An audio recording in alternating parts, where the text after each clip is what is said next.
जय जय श्री राधे राधे दोस्तों। जय श्री कुंज बिहारी, जय जय श्री हरिदास। हरे कृष्ण। दोस्तों, श्री राधा रानी जी जो हैं वो बेहद करुणामयी हैं। वो कभी हमारे ऊपर रुष्ट नहीं होते, चाहे हम जैसे भी हैं। वो जैसे भी हैं हम उसी तरह से हमें स्वीकार करते हैं। आज दोस्तों सुनेंगे एक भक्त की कहानी। दोस्तों, मन में अगर सच्ची भक्ति हो और नित्य दिन उनके स्मरण किया जाए तो कैसे अपने आप ही हमारे मन की शक्ति भी बढ़ जाती है। तो चलिए सुनते हैं आज की कहानी। दोस्तों, इस कथा को सिर्फ कहानी मत समझिए, ये वास्तव में होता है। जो भी वृंदावन बरसाने में रहते हैं उनके साथ चमत्कार होते हैं।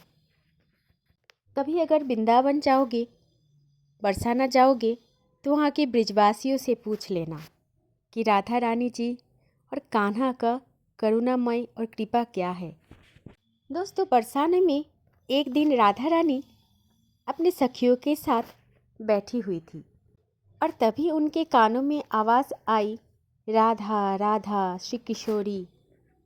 फिर राधा रानी जी ने ये सोचने लगी कि कौन है ऐसा भक्त जो इतने प्रेम से मुझे बुला रही है।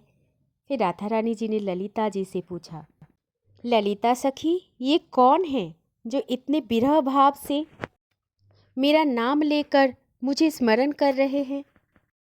तब ललिता सखी ने कहा कि श्री जी, ये आपकी स्मृति में नहीं कर रहा है, ये व्यक्ति तो अपनी पत्नी को पुकार रहा है। उसकी पत्नी का नाम भी किशोरी है। उसके बाद ललिता सखी ने राधा रानी को उस व्यक्ति के बारे में विस्तृत बता रही थी। ये जो व्यक्ति अपनी पत्नी के विरह में बार बार किशोरी नाम का उच्चारण कर रहे थे, वो व्यक्ति असल में मथुरा में रहने वाला जगन्नाथ दास नामक एक व्यक्ति है। जो जगन्नाथ दास अपनी पत्नी किशोरी से अत्यधिक प्रेम करते थे। जगन्नाथ दास का अपनी पत्नी के प्रति इतना प्रेम था कि दिन रात बस किशोरी को देखने के बहाने ढूंढते रहते थे। जगन्नाथ दास मथुरा में एक दुकान पर काम करता। वो जब भी दुकान में काम करते रहते हुए वे बार बार कोई ना कोई बहाने से अपने घर चले जाते। कभी पानी लेने की बहाने, कभी औषधि लेने की बहाने, तो कभी कभी यूं ही कोई कारण के बिना ही घर चले जाते अपने पत्नी को देखने के लिए। एक दिन उन्होंने भोजन करने के बाद अपनी पत्नी को निहार कर दुकान लौटने का नाटक किया और जाते समय जानबूझकर जगन्नाथ दास अपनी दुकान का चाबी घर पर ही छोड़कर चला गया ताकि उस चाबी को लेने के बहाने वो फिर से अपना घर लौट सके। पर जब वो घर लौटे तब उन्होंने देखा कि उनकी पत्नी अचेत अवस्था में जमीन पर पड़ी हुई है। तभी जगन्नाथ दास तुरंत उसे गोद में उठाया और देखा कि वो अब इस संसार में नहीं रही। जिनके बिना वो एक क्षण भी नहीं रह सकता, तो उनके बिना पूरी जिंदगी कैसे रहेंगे। ये सोचकर जगन्नाथ दास बार बार दुखी हो रहा था। उनकी पत्नी की मृत्यु ने उन्हें गहरा शोक में डाल दिया था। 3 दिन तक अपनी पत्नी के शव सीने से लगाए बस विलाप करते रहे। फिर पड़ोसी आके उन्हें समझाया और पड़ोसियों को समझाने से उन्हें अपनी पत्नी का अंतिम संस्कार कर दिया। अपनी पत्नी के बिना जगन्नाथ दास का जीवन असहनीय हो गया था। इसीलिए वे नदी किनारे बैठकर बार बार पत्नी का नाम पुकारते रहते हैं। जगन्नाथ दास पत्नी को पुकार के बोलते हैं, हे किशोरी, तुम कहाँ हो।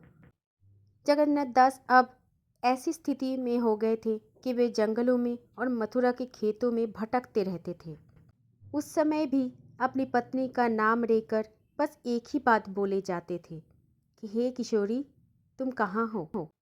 यूं ही भटकते भटकते वे बरसाना पहुंच गए थे। उनकी बस एक ही पुकार था, हे किशोरी, तुम कहाँ हो। ये पुकार दोस्तों कोई साधारण पुकार नहीं था।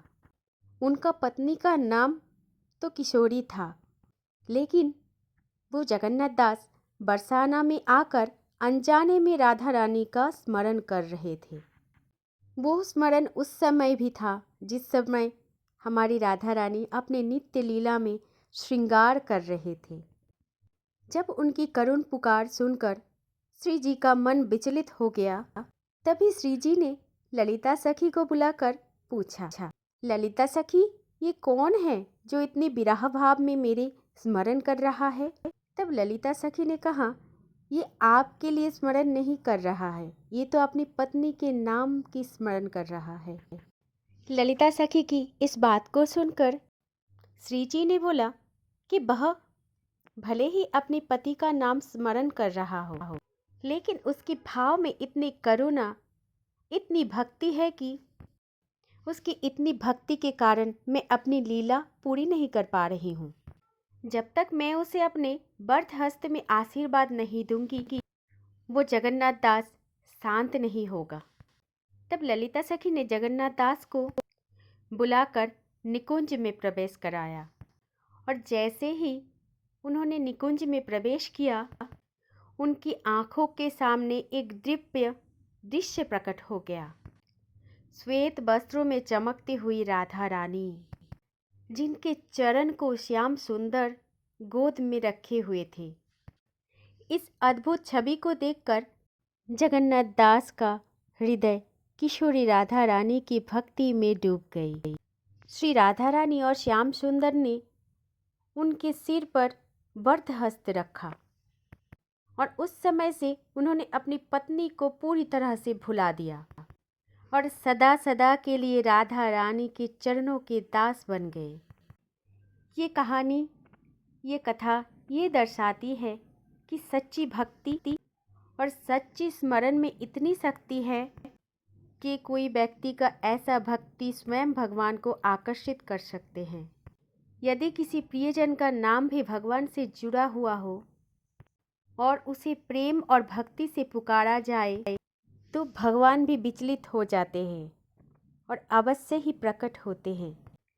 श्री राधा रानी जी की कृपा से जगन्नाथ दास का जीवन एकदम से बदल गया और वो सदा सदा के लिए बरसाना में निवास करने लग गया। जय जय श्री राधे राधे दोस्तों। जय श्री कुंज बिहारी, जय जय श्री हरिदास। हरे कृष्णा।